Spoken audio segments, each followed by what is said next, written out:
ঘিলামৰা আঞ্চলিক কমিটিৰ যি এক প্ৰশংসনীয় পদক্ষেপ, দুজন যুৱকে দৌৰি বিৰলা চেতনা অসমৰ লক্ষ্য উদ্দেশ্যৰ বিভিন্ন দাবীৰে যোৰহাটলৈ তেখেতসকল দৌৰি যাব। আৰু আমি এই সুযোগত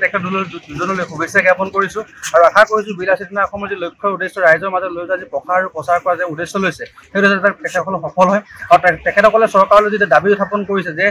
অসমত সম্পূৰ্ণৰূপে ড্ৰাগছ নিষিদ্ধ কৰিব লাগে, মাদক দ্ৰব্য সেৱাৰ যি অবাধ প্ৰচলন চলিছে বন্ধ কৰিব লাগে, অসমত বিভিন্ন ধৰণৰ যি ধৰণৰ সন্দেহজনক লোক আছে তেখেতসকল উচ্ছেদ কৰিব লাগে, হিন্দু মুছলমান সকলো বিদেশী অসমত বহিষ্কাৰ কৰিব লাগে, অসমত যি ধৰণৰ অত্যাৱশ্যকীয় সামগ্ৰী কৰ কাটল বৃদ্ধি কৰিছে এইবিলাক হ্ৰাস কৰিব লাগে, এনেকুৱা ধৰণৰ কেইবাটাও দাবী তেখেতসকলে লৈ পিনে যাব আগবাঢ়িছে। গতিকে তেখেতসকলৰ যাত্ৰা সফলক আমি সদায় সহযোগিতা আগবঢ়াম আৰু লগতে তেখেতসকলৰ যি লক্ষ্য উদ্দেশ্য লৈ ৰাইজৰ মাজত যাব বিচাৰিছে সেই লক্ষ্য উদ্দেশ্য যাতে তেখেতলোকৰ সফল হয় তাৰে কামনা কৰিছোঁ।